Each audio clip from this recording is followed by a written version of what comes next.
আসসালামু আলাইকুম। আমি সিয়াম ইসলাম পড়াশোনা করছি দিনাজপুর মেডিকেলে।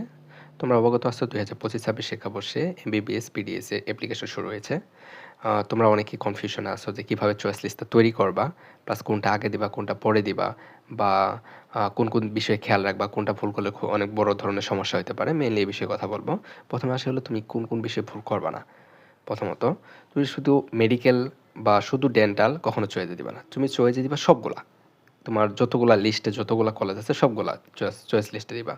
মনে করো তোমার একদম শেষের দিকে কিছু মেডিকেল তোমার ইচ্ছা হলো সেখানে তুমি পড়বা না, কখনোই পড়বা না, চান্স পেলেও পড়বে না। এরকম তোমার ভিতরে প্রথমে মনোভাব থাকতে পারে।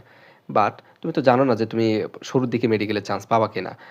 তোমার প্রিপারেশন যতই ভালো হোক না কেন, দেখা যাবে যে কোনো একটা সার্কামস্টেন্সে তোমার নাম্বার কম আসতে পারে। সেক্ষেত্রে দেখা যাবে কি তুমি চয়েস লিস্টে কলেজের সংখ্যা কম রাখছো, তাহলে দেখা যাবে যে ওই নাম্বার দিয়ে অন্য কেউ যে সবগুলো কলেজ চয়েস লিস্টে দিছে সে চান্স পেয়ে যাবে, কিন্তু চান্স পেয়ে যাবে না। এই ঘটনাটা প্রতি বছরই ঘটে যে ভালো নাম্বার পাইছে, কাট মার্কসে ভালো নাম্বার পাইছে, বেশি নাম্বার পাইছে, কিন্তু তারপরেও কোনো কলেজ অ্যালোটেড হয় নাই।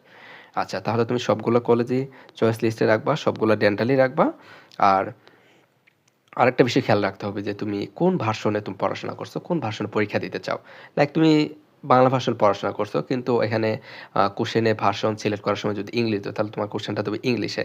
এখন ইংলিশে তো তুমি সব টার্মিনোলজি জানো না, বাংলাতে যেটা সহজ সেটা ইংরেজি একটু ওই টার্মিনোলজি না জানা থাকলে তুমি এটা আনসার করতে পারো না। তাহলে তোমার ইংরেজি ভার্সন বা বাংলা ভার্সনটা ভালোভাবে করবা, খেয়াল রাখবা। তারপর সাইনটা একটু ভালোভাবে দিবা, যেটা সহজ সাইন, যেটা তুমি নামের শেষে আছে। পুরো নামে সাইন দেওয়ার দরকার নাই, শুধু তোমার নিকনেম, যেটা অনেকে কী করে সাইন তোমার পুরো নামটা দিয়ে দেয়, তো শুধু নিকনেমটা সাইন করবা। আর কোটা যদি না থাকে, ভুলেও কোটার উপর সিলেক্ট করবে না। কোটায় যদি সিলেক্ট করো, তুমি যদি চান্স পাওয়ার মতো নাম্বার পাও, মনে করো যে ডিএমসি চান্স পাওয়ার মতো নাম্বার পাইছো, কিন্তু তোমার কোটাতেও সিলেক্ট করছো, তো কোটা তোমার কোনো ডকুমেন্ট যদি তুমি শো করতে না পারো, তাহলে তোমার কিন্তু ওই চান্স পাওয়ার মতো নাম্বার থাকলেও তোমার ভর্তি বাতিল হয়ে যাবে।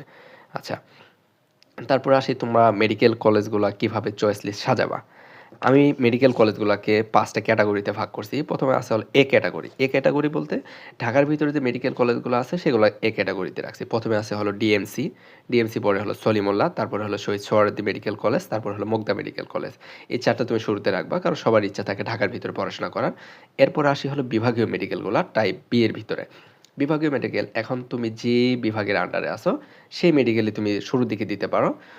তার মধ্যে ময়মনসিংহ, তারপরে হলো ময়মনসিংহ মেডিকেল, তারপর চট্টগ্রাম মেডিকেল, এগুলোর একটু প্রায়োরিটি একটু বেশি থাকে। তো ময়মনসিংহ মেডিকেল, চট্টগ্রাম মেডিকেল, তারপর রাজশাহী, তারপর তুমি যদি সিলেট অঞ্চলে হও তাহলে সিলেটে এমএজি, তারপর Sher-e-Bangla medical college, Rangpur medical college, এগুলো তুমি টাইপ বি এর ভিতরে এই সিরিয়ালে তুমি সাজাইতে পারো।